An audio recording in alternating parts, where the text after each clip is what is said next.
बिस्मिल्लाहिर्रहमानिर्रहीम। Dear student, हमारा जो टॉपिक है वो है मोल। पिछले टॉपिक में आप लोग को मैंने एक्सप्लेन किया था कि व्हाट इज़ मॉलिक्यूलर मास। तो पिछले दो टॉपिक्स में हमने पढ़ा था एटॉमिक मास क्या है और मॉलिक्यूलर मास क्या है। अब देखिए, फॉर एग्ज़ाम्पल हमारे पास एटॉमिक मास, आप लोग को मैंने पिछले टॉपिक्स में डिटेल के साथ ये बताया था कि एटॉमिक मास किसी एटम का जब हम मालूम करते हैं तो उसमें जो प्रोटॉन और न्यूट्रॉन के तादाद जितने होते हैं उसको हम कहते हैं एटॉमिक मास, उसको हम कहते हैं। जबकि मॉलिक्यूलर मास जो है, ये आप लोग को मैंने बताया था कि एक मॉलिक्यूल में जितने भी एटम्स होंगे उन एटम को, एटॉमिक मास को आप लोग क्या करेंगे, उसको आप लोग, उसके एटॉमिक मास को आप लोग उसकी सम करेंगे, उसको 8 करेंगे तो उससे आपके पास मॉलिक्यूलर मास आ जाएगा। अब जैसे कि यहाँ पर मैंने एक एटम लिखा हुआ है, इसका एटॉमिक मास 1 AMU है, ऑक्सीजन 16 AMU है। जैसे कि मॉलिक्यूलर मास, वाटर एक मॉलिक्यूल है, इसका मॉलिक्यूलर मास क्या है, वो 18 AMU है। अब इन एटॉमिक मास और मॉलिक्यूलर मास के बाद जो हमारा टॉपिक है वो है मोल। अब नाउ व्हाट इज मोल? तो मोल क्या है कि व्हेन एटॉमिक मास, फार्मूला मास और मॉलिक्यूलर मास रिप्रेजेंट इन ग्राम, उसको फिर हम कहते हैं मोल। डिफिनीशन इसकी क्या है कि when atomic mass, molecular mass,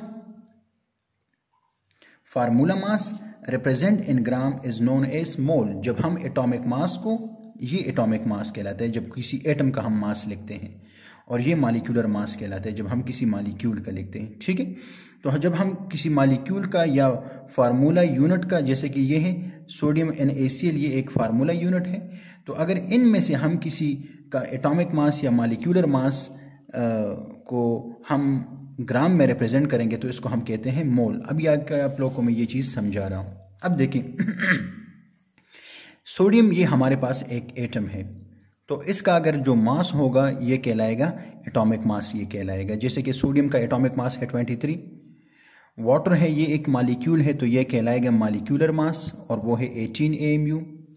hydrogen एक मॉलिक्यूल है यहाँ पर, तो ये मॉलिक्यूलर हाइड्रोजन का जो मोलर मास, मॉलिक्यूलर मास होगा वो होगा 2 AMU। ऑक्सीजन यहाँ पर एटॉमिक फॉर्म में मैंने लिखा हुआ है, तो ऑक्सीजन का जो एटॉमिक मास होगा वो होगा 16 AMU। अब देखिए मोल क्या है, मैंने आप लोगों को बता दिया कि जब हम एटॉमिक मास को, अब देखिए ये 23 है, जब इस 23 के साथ मैं लगाऊंगा ग्राम, या ये मोलर मास है, अगर इस मोलर मास के साथ इस 18 के साथ मैं लगाऊंगा ग्राम, या इस मॉलिक्यूलर मास के साथ मैं लगाऊंगा 2 के साथ मैं लगाऊंगा ग्राम, या इस एटॉमिक मास के साथ मैं लगाऊंगा 16 के साथ मैं ग्राम लगाऊंगा। देखिए मैंने एटॉमिक मास को या मॉलिक्यूलर मास को मैंने किस चीज़ में रिप्रेजेंट कर दिया, ग्राम में रिप्रेजेंट कर दिया, तो फिर इसको हम कहेंगे मोल, इसको हम कहेंगे।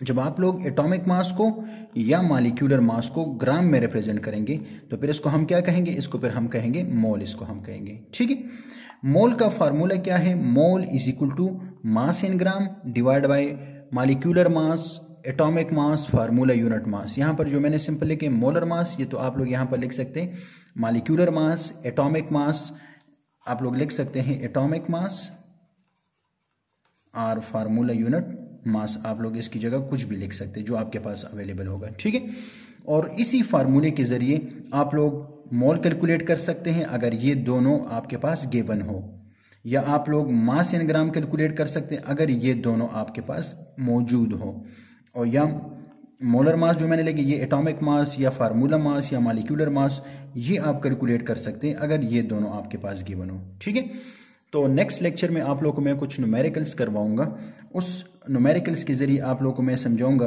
कि आप लोग किस तरीके से आप लोग किसी कंपाउंड का या किसी भी एटम का आप लोग किस तरह उसका मोल मालूम करेंगे। ठीक है, तो ये टॉपिक था मोल के बारे में, तो आप लोग इसको रीड कर लें और इसको इसके साथ साथ बुक में थोड़ा सा पढ़ें ताकि ये पॉइंट आप लोग को क्लियर हो जाए। मिलते हैं इंशाल्लाह नेक्स्ट वीडियो में।